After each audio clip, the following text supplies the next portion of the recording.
Hello, good morning mga kamamshi. Maayong buntag sa atong tanan. Ngayon po ay araw ng Friday. So ayan, kukuha lang po tayo ng mga ilang video. Ayan, kahit pa paano po ay meron po tayong mapapanood habang nasa Manila po tayo. So ayan, ito po ay dalampasigan ng Look. Ngayon po ang tubig o yung tubig dagat po ay papalaki na po siya. So ayan, lapit po tayo doon. Ayan, may doggy. Lalapit po tayo mga kamamshi. Ayan. Ayan, time check po mga kamamshi. 7 na po ng morning. O diba? Ayan po. Ito po yung dalampasigan ng Look. Ayan. Yan po yung Kapinyahan. Hindi ko po alam kung ano po yung isa na yun. Basta alam ko po ay Kapinyahan lang po. Ayan po. Yan po yung papasok ng Look.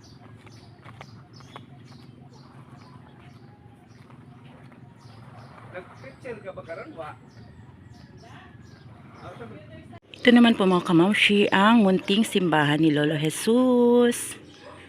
So ayan po. At yung magandang bahay na po na yan ay kay Madeha po yan. At yun naman po banda ay kay Lolo Jesus. Tara, pasok po tayo. Pasensya na po kayo kung magalaw yung ating cellphone. So ayan. Ayan po yung paligid ng Look o yung kalsada ng Look. So ayan mga kamamshi. Ayan po. Ayan, kailangan po nating videohan para meron po tayo mapapanood sa ating YouTube channel. So ito na po yung gate. Ayan. Yan na po yung gate na pinagawa po ni Nainay. O diba, after 50 years na bago na po yung gate ni Lolo. Ayan, yan po yung mayayabong na halaman ni Lolo mga kamamshi. Ayan po yung loob ng bahay ni Lolo Jesus mga kamamshi. Ayan.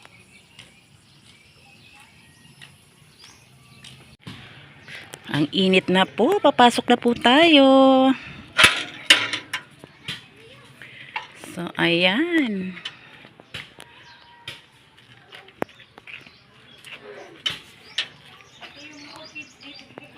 Ating isasara. Ayan po yung naipon nating buko. Yung balat ng buko ng nyog. So, ayan. Ang yayabog ng mga halaman.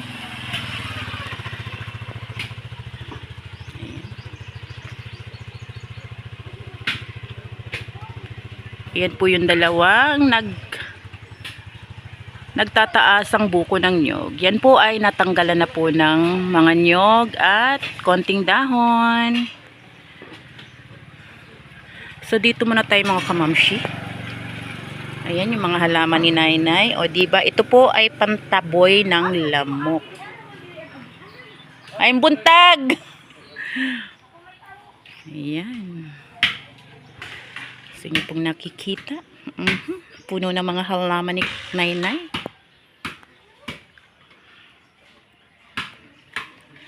So ayan, dito muna tayo. Bago ko po kayo itutour sa isang side ng ating bakuran. So ayan, may nagyayabungang mga tanglad. Dito raw po banda, ang sabi ni Nanay, hindi po maganda yung kanyang lupa. Kaya medyo mahirap po magpaano ng ibang gulay or magtanim ng iba't ibang klase ng gulay. Pero so far po mga kamamshi, meron pong tanim na sibuyas. Hindi na po tayo pupunta doon kasi nga po medyo ang lupa po ay basa at medyo may pagka sticky siya, baka dumikit po sa ating tsinelas. So ayan, may tanim po na gabi. Ayan. may puno ng, may itinanim po na, bagong tanim po yung malunggay. At ito pa rin po. Ayan, tinanim po yan ni nanay nung nakaraan. Then, meron pong puno ng kalamansi. O puno na natin matatawag. Ayan. At merong mga pabugso-bugsong kangkong.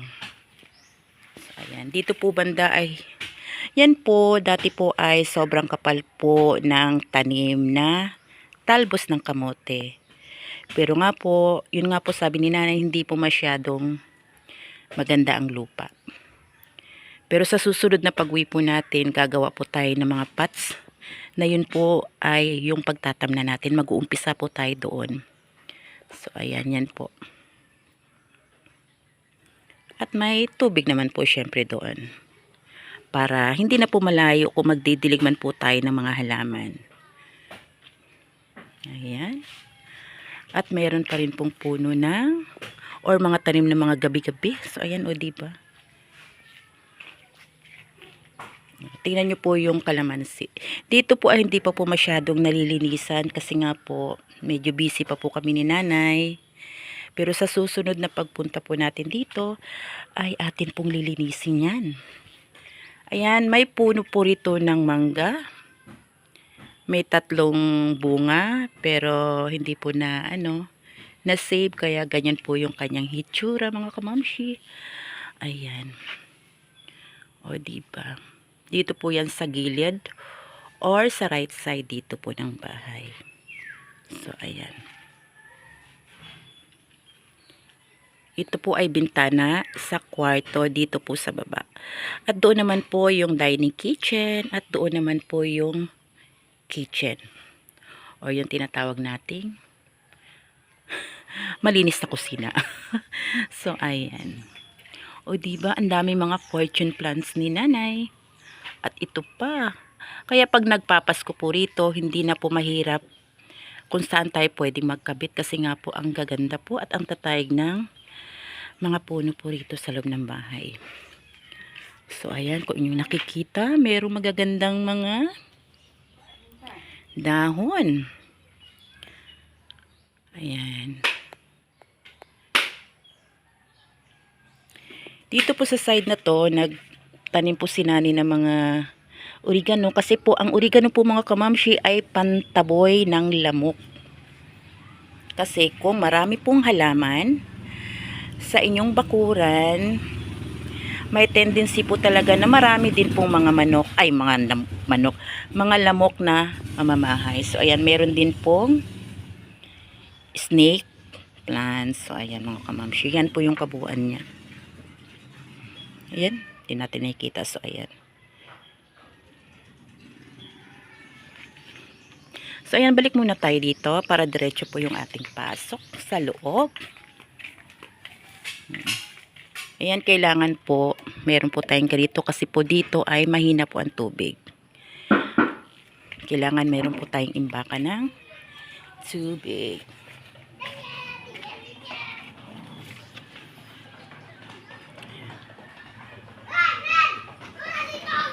Yan dito, hindi pa po naayos. Kailangan po ito ay tawag po nito, ma-landscape po to. Ma-landscape po ito para maayos po siyang tignan. Ayan.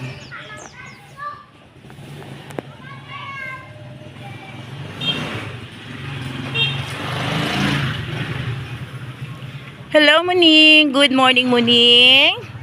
Ha? Good morning, Muning. Opo, bakit po?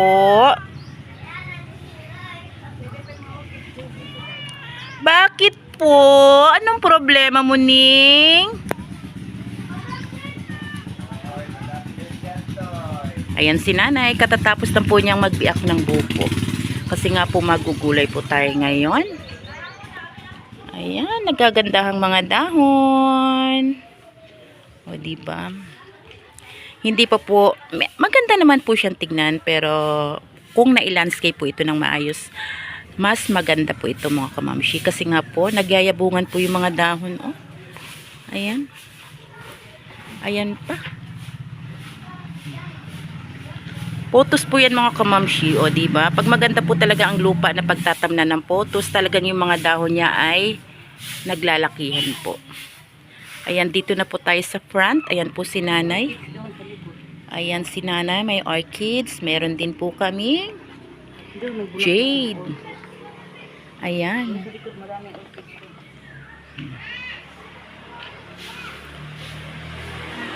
Hello, Muning! Si Muning po ay alaga po ni Taytay. Yes.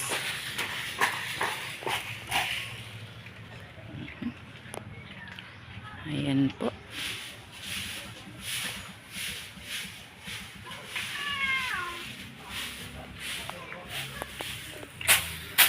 Oh, andito ka na naman. Ayan, katatapos lang po ni nanay Yes, nanay. Wait lang, nanay. Apurado tong nanay ko na to. Hindi makapag-antay. So, ayan. Yan po yung front. Ayan. Ito pong mga kamamshi ay sinaunang kabit po ito. So, ayan. Marami pa pong maaaring palitan dito sa parte ng bahay ni Lolo. Yan po yung ating snake plants. Hindi ko po alam kung anong klaseng halaman po ito. Ayan, ang ganda po ng kanyang dahon. So, ayan. Ang dami pong naipon ni nanay. O, diba? Kaya, pag may mga ganito po tayo sa bahay, lalo na po sa probinsya, maganda po, mayroon po tayong anong tawag nun? Yung may saingan po tayo. Anong tawag nung ano, nay? Yung may saingan ka na ano? Abuhan? Abuhan. So, ayan. Ayan. Dito po yan sa gilid. Ayan.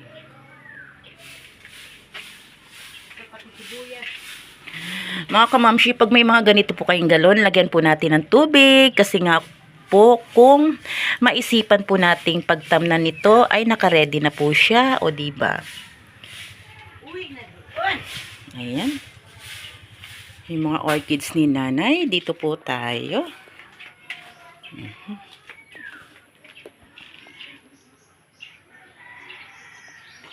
Snake plants. Ang kanya.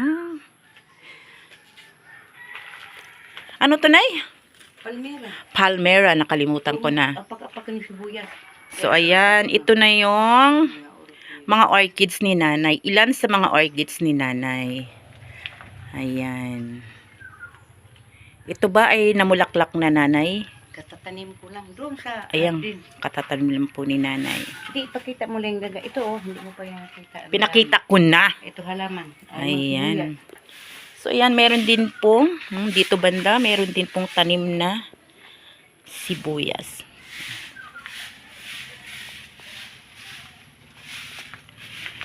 Dito sa area na to ay, ito po ay daanan din po. Ito po yung likod ni Lolo. So, ayan. Ayan po yung bahay ni Lolo. Na bahay din po ni Nanay Gareth. So, ayan. Ito po yung new house ni Lolo. At ito naman po yung old house ni Lolo. So, ayan. Kailangan po talaga ay ma-restore po natin ito. Kasi nga po, nung sinaunang panahon, ito po ang pinakamagandang bahay sa Looc, mga kamamshi. So, ayan. Uy, dali, dali. Kaya ito po talaga ay hindi pwedeng pabayaan. Kailangan po natin itong ma-restore. O diba? Laking tuwa po yun nito ni Lolo at ni Lola Lilia. Pag ito po ay napaganda ng maayos. So ayan, mayroon po din po tayong puso doon. Ayan. Pag dito po kami sa kusina, dito po kami kumukuha ng tubig. Kasi nga po doon sa lababo, mahirap pong umakyat ang tubig. Ito po ay daanan. Ayan. Ito naman po yung likod bahay ni Uncle Rene na mga madeha po. Ito rin po ay daanan papunta sa taas. So ayan, itutur ko po kay mga kamamshi. Ayan.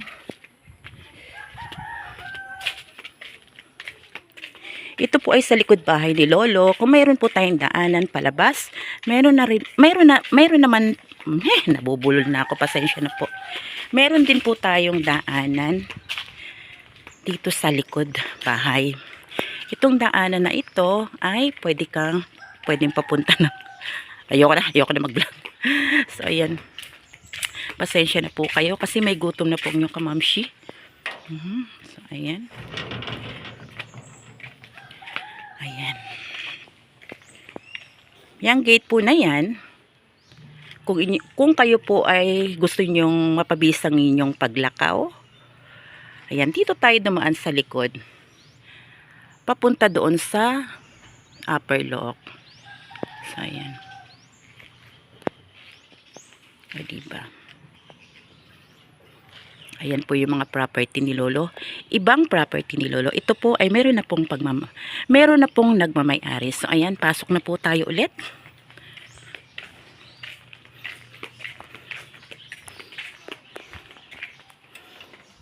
Atin pong i-close. Pero wag po nating ilalak ito kasi hindi lang po isa ang nagmamay-ari sa gate na yan. Yan naman pong gate na yan ay papunta po yan sa bahay ni Nanay Karet. Ayan. So, ayan. Itong bahay na to ay bahay po ng pinsan ni tatay. Ayan. O, diba? Napaka-rich ng mga ibang kapinsanan ni tatay. Ayan, pasok na po tayo.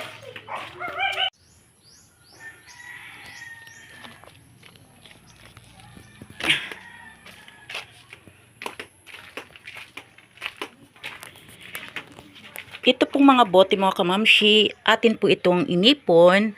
At ito naman po, pag wala na po siya mga gamit mga kamamshi, atin na po itong itatapon. Doon sa may tapunan, meron po doon para sa lata, para sa mga bote, para sa mga basurang hindi natutunaw, at na pwede pa pong pakinabangan. So, ayan, ang gulo ko na naman. Ang hirap talaga mag-vlog. So, ayan mga kamamshi.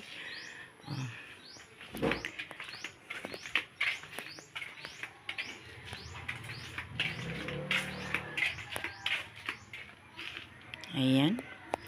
Pasensya na po kayo at hindi pa po ito napapalitan. Ayan.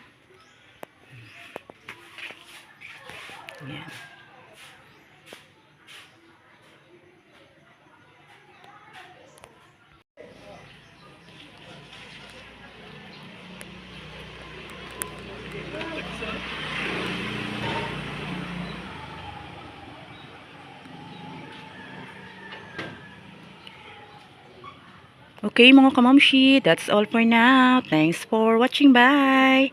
Ingat po tayo lahat. Happy morning!